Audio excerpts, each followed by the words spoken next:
where's the motivation come to keep driving? I think, it was different probably when I started than where I am now. Right now, it really, carrying over people has become all consuming for me. And we have 3 pillars. One is the operational pillar, one is the professional development, and one is the culture, the people, the engagement pillar. And I just grab on to those so much because we started in 2008, so not a great time to start a small business. Great year. Why not? But we figured, hey, if we make it through this, we're gonna sail, and it was great. And then 2020 happened, and we said, this episode is brought to you by LinkedIn. Psst, healthcare pros, word's out, and it's too good to keep quiet. Look, LinkedIn is revolutionizing job hunting, making it possible to search by specialty, shift preference, and salary.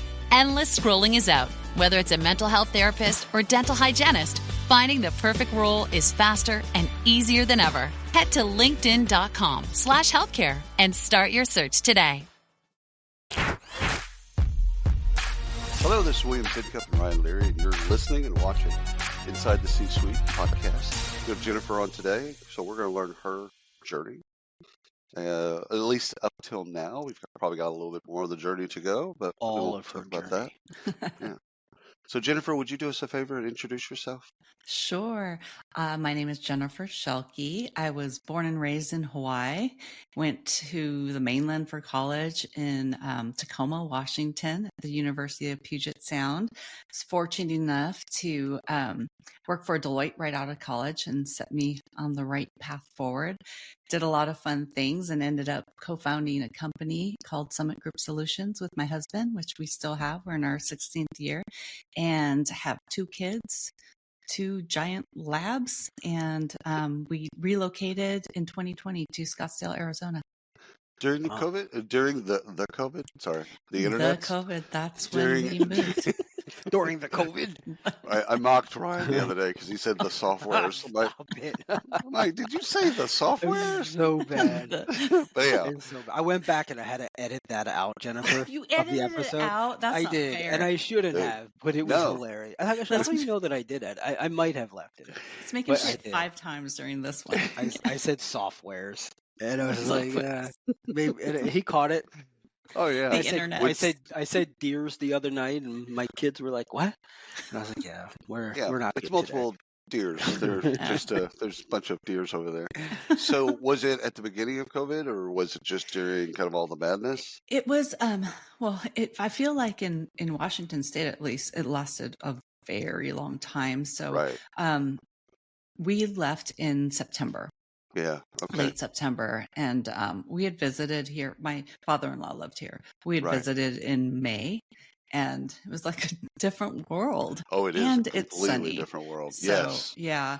My mom was actually sick at that time. Oddly, you hear about the Life Care Center and things like that. So I knew those places very, very well and had an inside journey into that just quite honestly upset me at many different levels. And so Arizona, especially Scottsdale, there's so many facilities. So the hope was to bring her here, but that didn't end up happening. So it just became a new journey for my family in a very sunny place. The thing about, because I was telling you pre-show, my wife and I, we went to grad school at U of A down in Tucson, and we had come from Birmingham. So Birmingham has 4 seasons, right? And it's rainy. Tucson has actually one season with a splice of, just a splash of something else. But one thing that I got really used to is every day I'm gonna see the sun. The sun's there. Like there's no questions. Yeah. Like you won't wake up and go, I wonder what the weather's going to be like today. It's going to be dry and hot. There you go.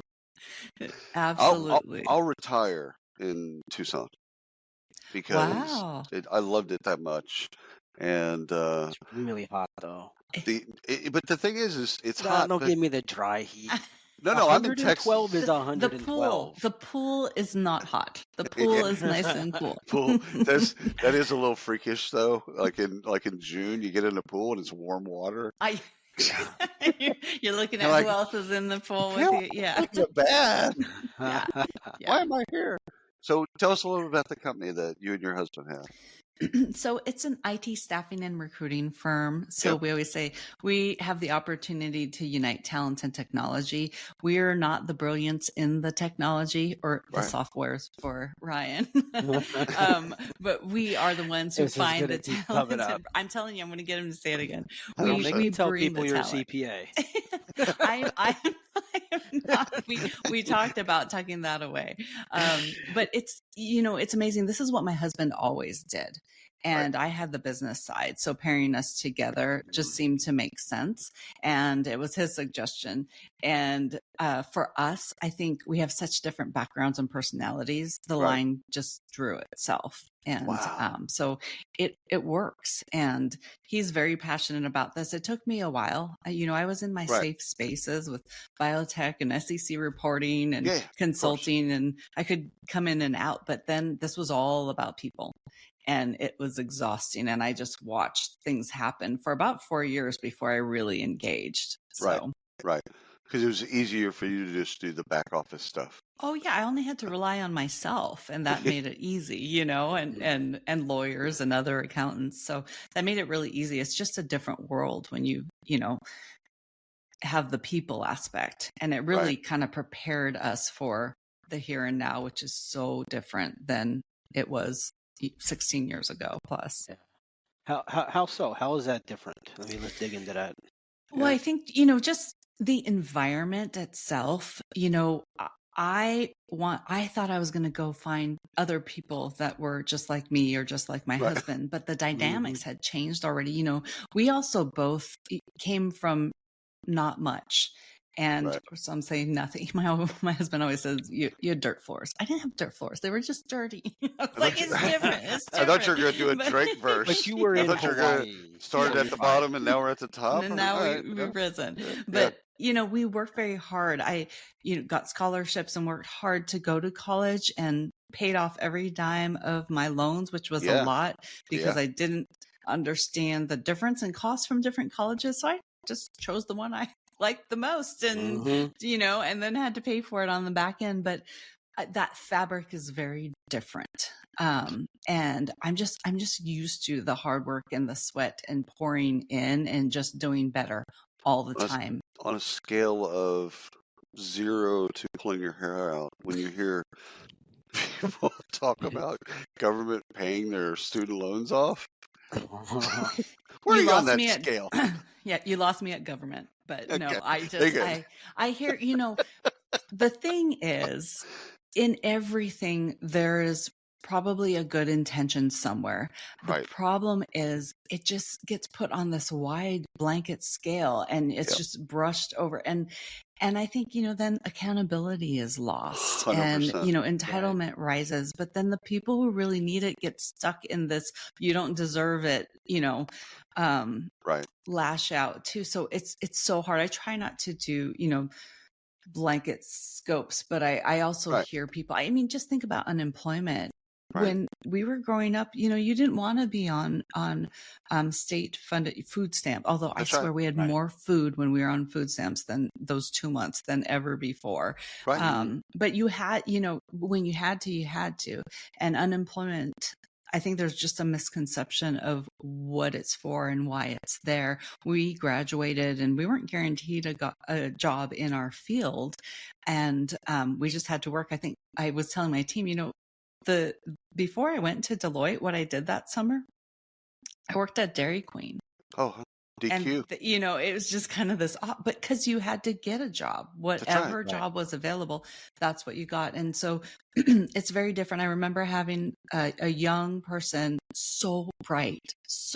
He's doing fantastically now, but I guess my husband said, I'm so glad you weren't at lunch. I think you would have reached across the table and shaken him because he said he wanted to take time off and, just collect some unemployment. And he's like, no, he goes, do you know, employers pay for that, not employees. There's no employee portion of unemployment. That's employers. And so, as a small business, I think you feel it more and your heart's in it. And the thing is too, that we went about this we could work for a big corporate, and that's great, but we wanted to give back in a way and travel the journey through people. A lot of people are going to use this as a stepping stone, and I talk to them when they come in, and that's fine. That makes sense.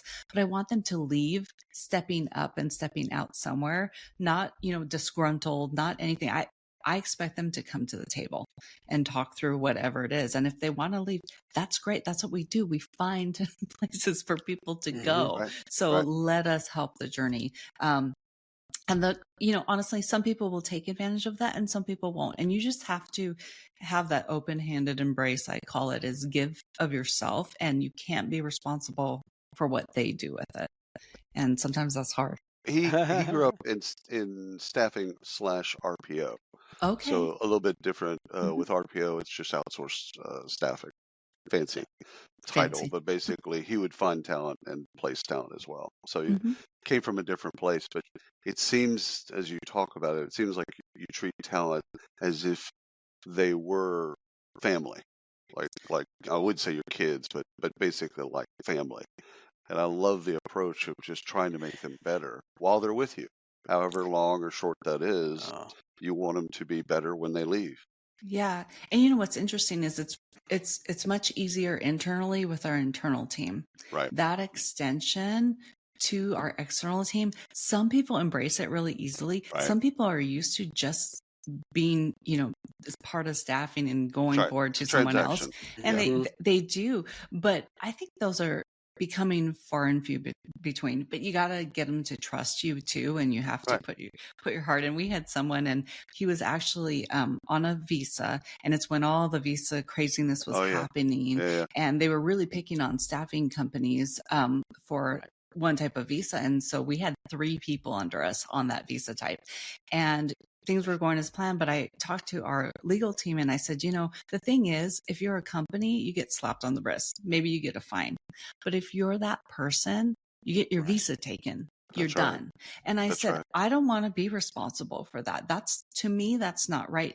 And so we transferred 2 of our people to a company working for Microsoft. And then we transferred another one to a client of ours. And one of them, the whole process, he kept saying, "What? I don't understand. Why are you doing this? What are you getting at it? What are you doing this?" And I said, and I kept explaining it to him, but he said, "Yeah, but you don't get anything." And I said, "Yeah, it hurts." But I said, "I'm more concerned about what happens to you. Again, the company slap on the wrist, maybe a fine, but this is life changing." And so, interestingly enough, some clients too have a hard time with that. They're like, "Well, everyone's doing it," and the "everyone's doing it" thing has never gone over with me. So it's, I get the frustration because people don't like change, but we hope that when you explain the people piece of it, if you're doing the right thing, everyone should be in agreement. And at the end of the day, we're the ones losing. That's what's amazing to me. Financially, we're losing. So we're trying to keep everybody else whole and work through it. So, but in all things, it's amazing who comes to the table and who doesn't. Did your parents give you the everyone's jumping off a bridge? Was that, did you grow up with that bit? Yes. My dad all the time. Doesn't everybody get that? That's my wife uses it on my youngest son all the time. Whenever he says something like that. Yeah, I get that. Yeah. So where does your motivation come from? You guys have been at this for 16 years, and I'm sure you've been through a lot of ups, but I'm sure you've been through many more, hopefully not more, downs. But where's the motivation come to keep driving? I think, it was different probably when I started than where I am now. Right now, it really, carrying over people has become all consuming for me. I mean, we have 3 pillars. One is the operational pillar, one is the professional development, and one is the culture, the people, the engagement pillar. And I just grab onto those so much because we started in 2008, so not a great time to start a small business. Why not? But we figured, hey, if we make it through this, we're gonna sail, and it was great. And then 2020 happened, and we said, hey, all those saving for a rainy day funds, this is the rainy day. And so we navigated that, and quite honestly, 4 years later, boy, it's still a tough changing market. So we're still navigating through that. But, small businesses, we've broken all of the, you don't last, through 5 years, and it's hard, and employment laws keep changing, and it makes it tough. But I think, number one, the people on the other side, we've been so fortunate. And I think all of us, and in one of our meetings, I did just talk on what we have, because our vision is, we don't measure success by what we have, but what we have to give. And that's really important. And I said, we look at things and people say, I need this, I need that. And coming from not much and being able to go to college and then, surviving those, we're accountants, and I would say, is my check going to go through for rent this month? It's things like that. And can you cash this on Tuesday? Can you just hold on to that for a second? I post-dated it anyhow. I did that so many times. But it's hard because we have plenty. We do. I mean, if we just had some major damage on our home, and and people are like, wow, that's a lot, like reconstruction. And I said, it is. But the thing is, that's what you get when you own a home. When you're privileged to own a home, you're privileged to deal with all the other stuff that comes with it, just 100%. Like a car, and so it's just shifting the mindset on that and realizing we do have plenty. Even if we want more, we have plenty. Oh, yeah. Way more. My mother, because I grew up legally blind. So occasionally I get down, because I couldn't see that well, and I had really thick glasses and stuff like that. And she said, "Listen, you think you have it bad? Check. Everyone has something. Everyone you meet in your lifetime has something that's pulling at them, something that's either real or imagined." And then it stuck with me for like every time I would do that through my life. I would see someone. It was weird. Because every time, especially vision related, I would see somebody that was blind, like actually blind, right? Or I'd see somebody in a wheelchair or something like that. I'm like, you know what? I don't have it that bad. I can still function. I can still see. These people are walking with canes and reading Braille. Yeah. Okay, you know what? Get over yourself. Get on with it. Move on. So that little pity party, for me, she gave me a coping mechanism to get over a pity party. Yeah. Really quickly, just by looking at other people, just by being observant. I love that. The whole get over yourself and don't throw yourself a pity party.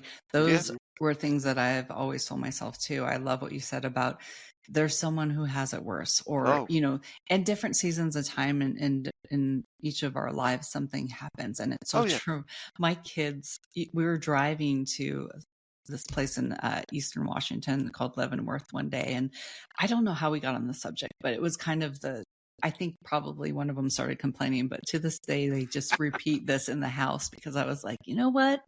You have to get up and just face the world every day, whatever it is. And I was like, just tell yourself, I go, the day already hates you. What are you going to do about it? Tomorrow's not looking any good better. And they were like, Mom, that's like the worst motivational speech ever. And so I'm stealing that. I am so stealing that. Every once in a while, they'll be like, the day already hates you. Yeah. And now what? It is what it is. And, it's just everyone has brokenness now or at some point. And this is, my heart just hurts so much for our kids, especially post-COVID, especially after going through we call them lockdowns. Economic shutdowns. Right. And we're only starting to see. Hey, it's Paris. I love sparkly things, right? Like stars. Duh. And thanks to Hilton and AutoCamp, I just slept under them. Picture me, serving looks by the fire outside my luxurious Airstream, making s'mores with the kids, while a national park is our backdrop. The great outdoors meets Hilton hospitality. That's hot. Explore all the new ways to stay at Hilton.com. Hilton for the stay. Tuesday on NBC, Jimmy Fallon and Bozoma St. John host the highly anticipated new competition show. I hired 10 creatives from all walks of life. They will be battling it out to see who can impress the world's biggest brands. This is a huge opportunity. This is the battle for the next big idea. This is not play. We're spending millions of dollars. I'm so excited to embark on this adventure with all of you. May the best idea win! On Brand with Jimmy Fallon. Series premiere Tuesday on NBC. Evidence of a greater need to address those things in our kids. And, that's going to go on for a while. And I remember when our schools, I mean, it's left a giant wake that everybody's pretending not to see, and it's going to rear its ugly I don't understand. head. Yeah, I don't know. Well, this class that graduated college or will graduate here in this May, they didn't go to prom. They didn't walk their college. They didn't walk their high school graduation. And in some cases at larger schools, they're not going to walk their college graduation. It's like that stuff 20 years from now, they'll be going to therapy, dealing to unravel. Unpack all of that. Why me type of type of stuff, which everyone would have. I'd feel that way if I went through that stuff. So I think it's natural and normal for them to feel that way. Yeah, for sure. And sorry, Ryan. Go ahead. Oh, I was just going to say, as a parent, but also as a leader, piggybacking on that, the very big push to work remote. I get it. I'm remote now, so I get it. However, the professional development piece, the engagement, we see the statistics of the engagement declining, the loneliness factor. I'm just thinking we're compiling things on top of each other. We haven't even really recovered from what all happened in 2020. You should do remote once you're healthy. Wait, and it should be a reward. Exactly. You're emotionally stable. We're good to go. Now you but can it's work just, then the development piece for people who are, younger in their careers. I mean, not even younger. We all need it throughout our career. So I worry about those. Worry is not a good word. I'm concerned about those pieces, and those are the pieces that I really try to keep intact with my team because of being aware of it. So working with, how do we? Oh, go ahead. Go ahead. How do we mentor these people? So the younger people that are coming up, how do we mentor them and help them through all this? I think communication is really important, and that the relational aspect is critical. These kids have so much potential, and they have so much at their fingertips that we didn't have, but those same things kind of bleed them of the relational pieces and navigating and things are so rapid. And I think that taking a step back is really important. I mean, even if you're like, all right, as a family, I'm going to do it. I mean, there's so much that parents now just have to intercede and do. It's like we're leaving our electronics at home and we're going to Tonto National Park just to be outside and away and with each other. And, the inkling isn't, okay, this sounds good. I want to be. They want to stay home. They want to stay on their phones. They want to stay, they want to stay disconnected until you show them that they remember being connected. We are relational beings. And they'll complain the entire time. Like you've pulled like eyelashes or something, like some torture trick all the way through up until the moment they're like, well, this is kind of cool. Yeah, we're going through that now. When we were just talking, which I'm a little upset about this. So Jennifer, I'll tell you the quick story. My kids, so my girls they were all part of Girl Scouts. Two of them still are. So they do what's called Beach Jam every year. They go to the beach, they camp on the beach, and it's usually just the girls. Those three, my wife, they go, and I get the weekend to myself. You already see where this is going. There it is. Thumbs up, right? You already see where this is going? There's a positive to this, right? So two things with that. Number one, it's not this weekend, William.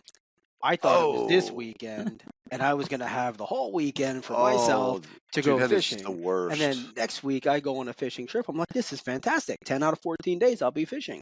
No, they're going to Beach Jam the same week that I go away. That's not very useful. Yeah, no, it's horrible. It's not a good idea. Okay, so here's what we're going through now.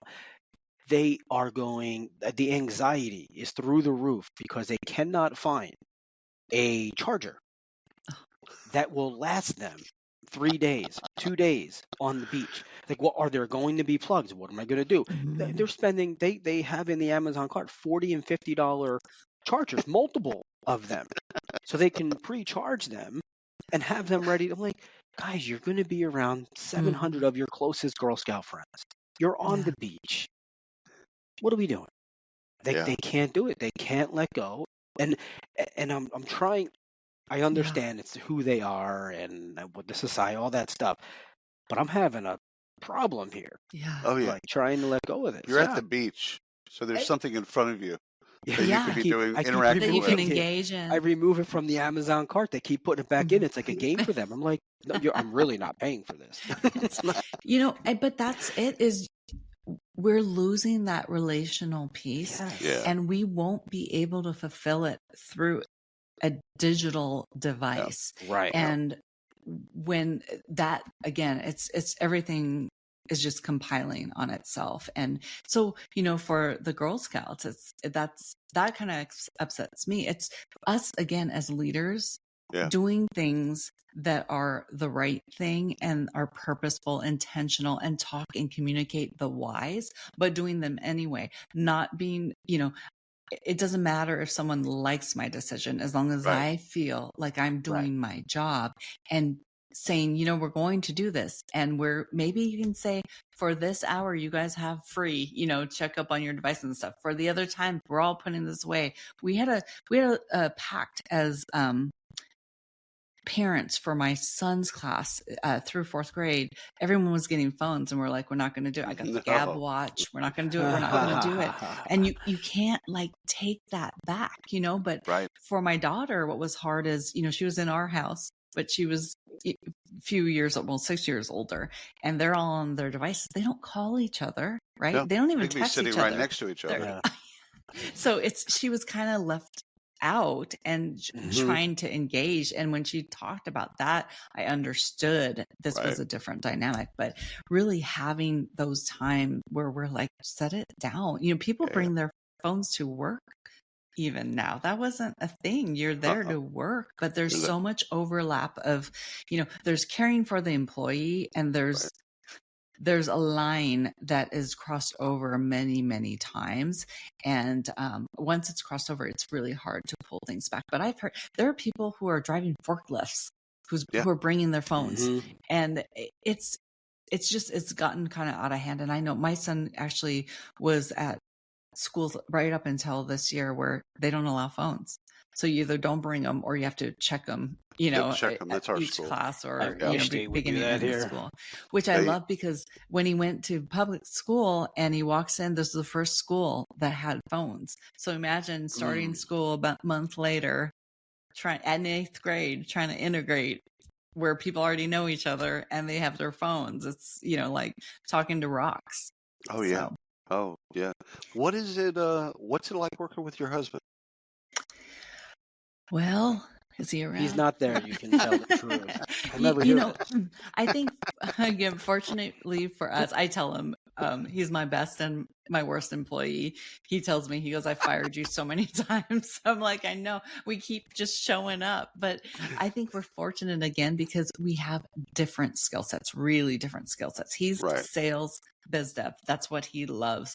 And he's an extrovert. I am not. I am an introvert. I like being in the background. I like making things work, but I know that I have to be in the forefront at different points in times. And then my team makes fun of me because we'll do team engagement. I'll be all on. I'll go home and just pass out, you know, and just be like, I'm that done. was exhausting. And I just want my corner and my dog and everybody leave me alone. But I think we've been fortunate in that respect that, you know, again, we have different skill sets. So it works. We're doing different things. But it never stops, right? So like work is home, home, work. Like there's not an off button here, right? So or is there? There is. I think my husband was really good at that off button. So he pretty much enforced it, because I'm a 24/7. I'm just a learner too. So I can't sit in front of the TV. Well, I do sometimes, but I'm also getting something else done. You know, I just can't sit. it's constant. Someone told me that I'm probably undiagnosed ADHD, and I'm like, I don't know, but it's working in my favor right now. So let's Not just only that, it's probably 6. There's 5 other things. Don't worry about it. Doesn't matter. We're gonna stick with it. So yeah, I mean, when you have one person who he would just say, I don't want to talk about work, I'm done. So, because I'd save all my stuff to be like, well, I live with it, I'll just get this information. Well, no. And I've told the team, I'm like, don't think that I'm going to get this information when I go home, because it's shut down. So he really lays down the law. Oh, that's fantastic. I think I'd have to do that if I worked with my wife, which would never happen. She would just never do it. Same with me. Yeah, it would have to be like, no, you'll see me at 9:00 tomorrow morning. Like, put it on the calendar. That type of thing. So my wife and I could do it if she was your husband, because everyone loves her. If I didn't have to see anybody or interact with anybody, it could work. It could actually work. It could work. Trying to figure out how that would work. I'm like, it could work because everyone loves her. Yeah. And that's, I mean, and I could hide because I'm an introvert too. So I could hide, do the work, and she would do the front end. Yeah, I could see that working now that I understand what y'all have. Sorry, Ryan, I interrupted you. Yeah, no, I forgot what I was going to say anyway. It's all good. We got to go backwards. Yeah, so I was going to go back. I was going to bring it back, and yeah. Right. So walk us through some of this journey. You didn't just start running a company for the last 16 years. What happened before that? Where did this entrepreneurial spirit come from? I was thinking about that very question last night, and I thought, because that's not me. I'm not a risk taker by nature. I'm a type A. I like everything planned out for me. Quite honestly, I think it started when I think there were probably hints of it when I was little. I was just a survivor, resilient, just fighting for myself. My brother, so Asian culture, my brother, firstborn son, he's so smart. Everything was about him. And so he got the brunt of everything too. I could have just sailed through life, but I wanted to prove that I could do it too, and I was smart too. And so I worked really hard, and it was my own doing. And I think that served me well as well. So I think those seeds were planted. But when I was about late in my 20s, I was invited to a Bible study, and I remember not wanting to go because it was on Monday nights and football was on Monday nights. So that cut into my time, and I was just like, I like God, but you know what? God's for I don't know. I got some important stuff. Yeah. So the funny thing is, my friend kept inviting me, and it was her birthday. So I thought, fine, all right, I'll gift her, Yes, so I showed my presents. I'll give my presents, right? So you can see the just utter arrogance that was going to be crushed. That's so great. I'll show up. Well, and she showed me because, and she's just the sweetest, kindest person, but she didn't show up because her parents took her to dinner because it was her birthday. So I was left on my own, and I didn't even know what was going on. There were so many people I didn't know, but it was the first time I actually knew that's where I was supposed to be. And I really connected in and just started a journey of reflecting on myself instead of just learning in my mind. And I think that changed everything. It just reshaped having a purpose. Yeah. Bible study can do that. Right. It's wicked that way. It's wicked. You go in like, we're going to study Exodus? Yeah. Mine was Numbers. Who reads Numbers? What is this? No one. But favorite book is Job. I could read Job every other day. Yeah. Love Job. Good ending though, right? Yeah. But I think that really is it. It caused the focus to be on me inside as far as the convictions and working on yourself, and then pouring out the good stuff, that lens. And that's really what shaped it, I think, is that purpose and what am I doing? Because this road, whether it's, audit or accounting and SEC reporting, it was I loved it so much, but it was serving me. And I thought there was more of a foundation. So I consulted a little bit, had fun. And then I actually was offered the perfect job. It was, make up what you want to do. Tell us what your role is. It was close to home. I could bring my dog and my daughter at that time. And it was my husband who said, I don't think so. And this was his idea to start a company because this is what he had been doing. And he said, I just want to do things a little differently. And so we honored his non-compete. We actually started in Arizona so that we could honor the non-compete. And then we brought the company back to Washington State. So I think that's what started it, is having a purpose, figuring out what you want to do with yourself, because it's not just about working and getting the money. It's what comes after that. It's the people, and it's what you do with the money, where you spend your time giving. 100%. 100%. I've read the Bible, the Holy Quran, and the Torah. And You have? I have. And in all three cases, they're all a mirror. At different points in reading, it's all, you're looking into yourself.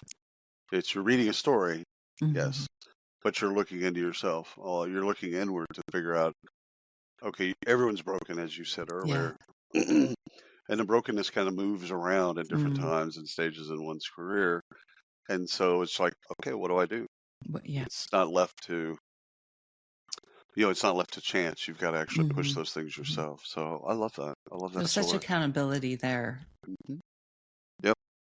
Well, that's fantastic. So a younger Jennifer, let's say high school, what did you want to be when you grew up? And why the hell did you leave Hawaii? I'm sorry. No. What did you want to... We'll get to that later. No, I'm just kidding. What did you want to be when you grew up? Their dirt floors weren't very good. Yeah, I remember there was dirty. I was tired of cleaning the floors. The title of what I wanted to be was uncertain. I just knew I wanted to go to college. That was certain. Yeah. I thought maybe law. I thought maybe a teacher. Accounting wasn't in the mix. It just wasn't. How'd you get talked to? Did you have to do a 100 level class?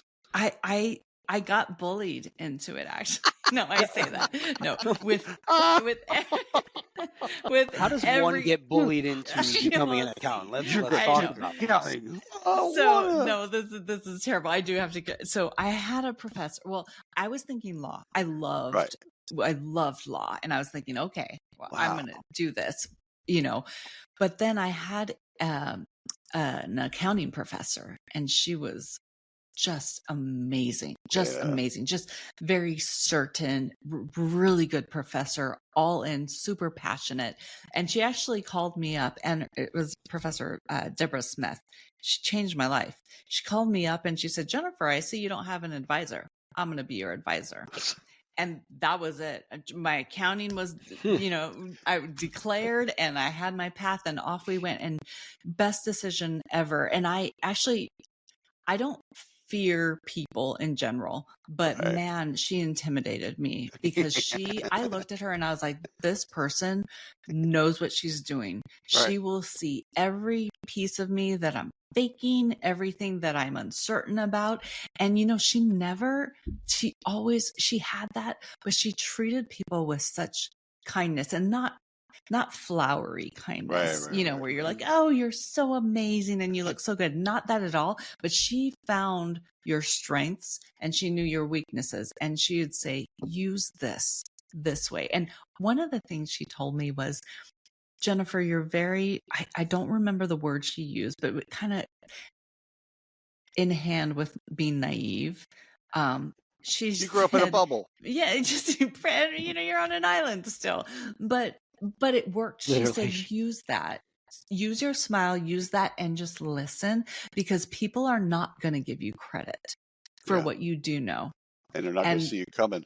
Yeah, and that's exactly what she said. Yeah. And I appreciated the way she said that, because I just totally jumbled it and everything. But she was one of the most amazing and giving. And I would say that's one thing. All the professors at University of Puget Sound at the time I went, they were all in. They knew you had loans, or it's just high tuition, and they wanted you to get your money's worth. I mean, if you didn't show up for class, you would get a call from your professor. That's, it was that much. She actually took me home to her home one weekend, because it was like a long weekend or something. And she knew I didn't have family, in the area. And I was amazed. I was like, this is a person who was so generous, and she had horses, and I remember she had I think it was a red Ferrari. I don't know my cars very well, but it was really nice. She let me drive it back to school and back for a meeting, and she also helped me with my interview prep and everything. And she worked at Deloitte when it was Touche Ross. Yeah. So, Yeah. you know, having her behind me, I feel like really was the gateway, because I know when they do recruiting, it's mostly UW, some of the other schools, and normally they would only take one Right. from my school, but they took two. They took me and someone else, and I really attribute that to her and not my own doing. So I say bullied, and I'm really kidding. Right. But I was terrified at the time, but it was all good for me. And she set my feet on the right path. And to have someone believe in you so strongly and show it and pour themselves into you just marked my heart and my life forever. I want to be that to someone else. I can see that. Yeah. Yeah. I can see that. Jennifer, the next question kind of builds on that. I'm always interested to understand how people build their circle. Successful people are building their circle. How do you build that? Who do you thrive around, and how do you select those couple of people that you can trust? That is a great question, and I'm glad you asked that, because when I bring people into the company, one thing I say is always check what I'm saying. I'm going to tell you, and I'm an honest person. I'm all about truth. I will make mistakes along the way, but even if you trust me, go do your own homework. That is really critical, that Genius. you get there on your own as well. But always have people 5-7 years your senior, 10, 12 years your senior and plus, and have those people be your mentors. There was a point in time when I think mentors went away a bit, Right. and people were just talking to each other. And I thought, what are you going to learn? You're going to learn people who want the likes or this and that, and they're going to appease you and not challenge you. And they haven't walked that road, so they really don't know. They're just going along with you, and they like what you like. And so I think early in your career, especially, it's so critical to look toward people who are your seniors. And as much as you can in school, in college, and in any organization that you're with, try and find a program that builds that. And if you can't find one, build one, because there are so many people willing to step out and help you. There's so many people. All you have to do is ask. And then as you get along in your career, networking, as much as it exhausts me to get out there, it is also very inspiring. And it doesn't matter if it's someone with your same background or a group meeting with you.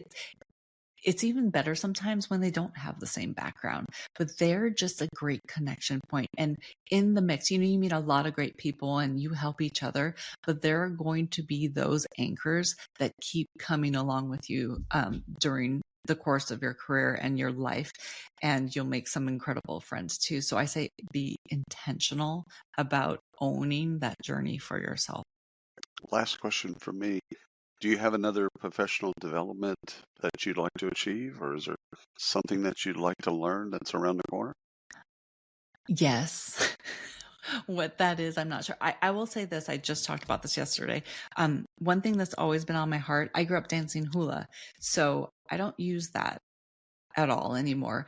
But I've always thought that maybe I should be learning sign language. Yeah. And I think I might, just start that. On the academic front, we're always learning. And in the field, working with IT consultants, everything, we're in an innovative field, so something's always there. I also did write a book this year, which was really new. I'm not much of a reader, so it was a really interesting journey, but I want to use that in some way, and we're figuring that out right now, to transition. Okay, what has my journey been, and what can I do to influence people in a really positive way, and use that to really make that impact piece bigger now that I am getting older and more seasoned in my career. Well, Jennifer, this has been an amazing conversation, refreshing to say the least, and we had a good time learning from you. Thank you very much for your time. We appreciate it, and for sharing your insights here with the audience. Until next time.